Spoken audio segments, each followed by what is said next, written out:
and it runs all the way out to that first set of timbers where it meets the top rock. It also follows that bottom rock on about a 60-degree pitch for 400 feet out to the surface of the mountain. It'll then go down an additional 2,000 feet where it will basin beneath Ashland, and it'll assume pitch and come up in the mountain 2 miles north over near a little town called Centralia. Now, if you're to go about 3 miles west, this vein opened up to be somewhere around 200 feet. It's a very large piece of coal. Now, all of the veins that are in this basin, there's about 14 of them, they run for an additional 40 miles east and 40 miles west. The passageways the miners blasted out following the veins east and west, they're called gangways. We're going to take a ride the rest of the way in here, get off the cars, and walk around in some of the gangways. Anybody have any questions up to this point? You look a little nervous. Are you okay? I'm okay. I'm okay. Okay.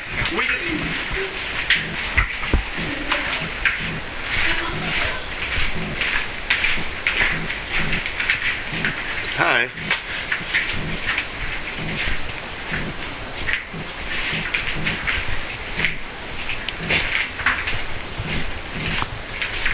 Okay, guys, all the veins of coal here in the western middle field of the anthracite region, that's the field that we're in, they happen to run on a 60-degree pitch. So that meant the miners needed a way to get up to work in the morning. The solution for that is what we're looking at here. It's known as the manway.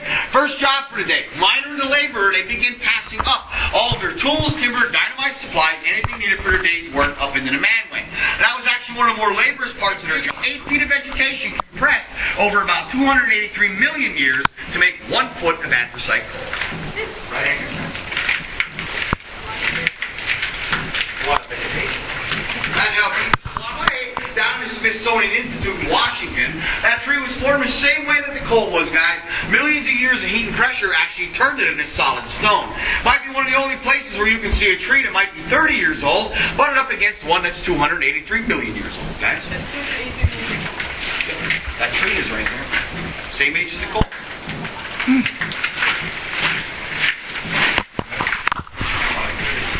There's a little shiny black spot there, guys. That's the actual vein of coal. There's an actual rock fault that occurs in the mountain here. It's got that vein pinched down to be around 1 foot. Well, since the miners weren't sure how far the vein was pinched and they weren't getting paid to haul rock out of here, they decided to be no longer profitable to keep driving the gangway. Now, the Potts Colliery, about 2 miles west of here, they drove another gangway in from the west end of the mountain. They actually found out the vein opened back up to be about 8 feet. If these miners would have went ahead and blasted out about 100 feet of that rock wall, they'd been back in some pretty good coal once again. That might have taken them about 3 days. Still a vein of coal nonetheless. That's the top rock right there. That's the bottom rock, and that is the coal in between the rock. Everybody see the difference. The coal is shinier than what the rock is, guys. Now, like I mentioned before, that vein's actually going to follow the pitch of the rock all the way out to the surface. When it comes out to the surface, there's a black sandy dirt left behind. We call that outcrop. That outcrop is actually flammable. That's how we discovered anthracite coal. In 1790, a man by the name of Nico Allen, he set up his camp on a mountain down near Pottsville. As the story goes, Nico has a campfire lit there. He's getting ready to go to bed for the night, puts his fire out, and he goes to bed. He thought he had the fire out. When he got up the next morning, he had half of the mountain on fire. Reason for that is he accidentally lit the fire on top of the outcrop. The hot coals ignited it.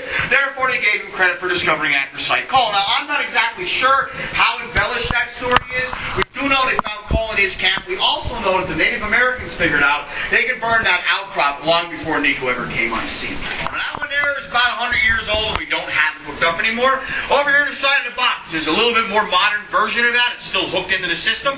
If something were to happen, I can push the button, call off to the office. Now, hopefully, somebody's paying attention, picks up the phone, they send Joe down and give us a hand.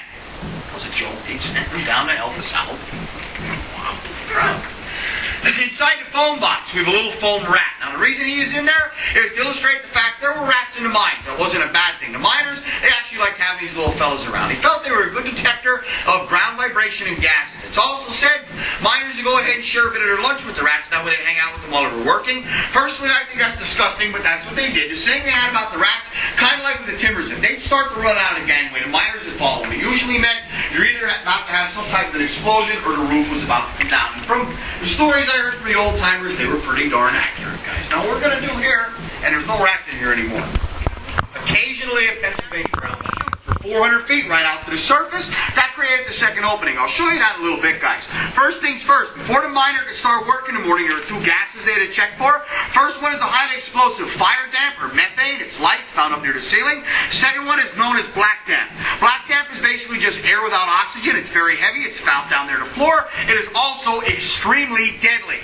In the late 1800s and early 1900s, miners would use little canary and a perch like that fellow right there. What they would do is take the canary, drag him across the ceiling. If he started to get lightheaded or panicked inside the cage, you knew that you were in a pocket of methane. What you would then do is take your canary, drag him in across the floor. What did they say black damp was? Air without what? Oxygen. What do you think happened to the canary? Yes, if he choked, fell off the perch, went feet up in the bottom of the cage, you knew you were in a pocket of black damp. You had to get up, get yourself out of that area of mine, and at the end of the day, you probably had to go out and buy yourself a new canary down the company store. Because that was not a real technical way of doing it. As time went on, they developed more modern flame safety lamps. Today, guys, we use electronic gas in your car running north to south. You get yourself on that vein of coal, and you would start working a gangway in there, either east or west. What they do is they'd work in about 30 feet. At that point, they would start following the pitch of the rock, working their way up into that vein. That meant they'd work the manway up. That's how you get up here to the face. Right alongside the manway, you would have your chute. That's how you get the loose coal from the face here into the car that was waiting in the gangway below. Every 60 feet, they would run a heading in between there called a minor heading. That's where they would actually take cover when they were firing their shots of dynamite down to the second level of the mine. If we were standing down there, we'd be in a gangway identical to this one. And no, guys, I've never been down there. The original entrance to that level is sealed off out at the east end of the mine. Take a walk in this way, guys, right here. We pull that floor down the bottom there, and all that coal starts running down the chute. It would get so dark and dusty in the gangway here, you would not be able to see when the car got full. Only way knowing the car got full is when the coal came up and bounced off the bottom of his boots. Also, on his hat, he'd be wearing that carbide lamp, 2 to 3 inch open flame. That's what he was using for light. Now, there's one serious problem walking around down here with an open flame lamp on your hat. If you got yourself into a pocket of methane, no warning.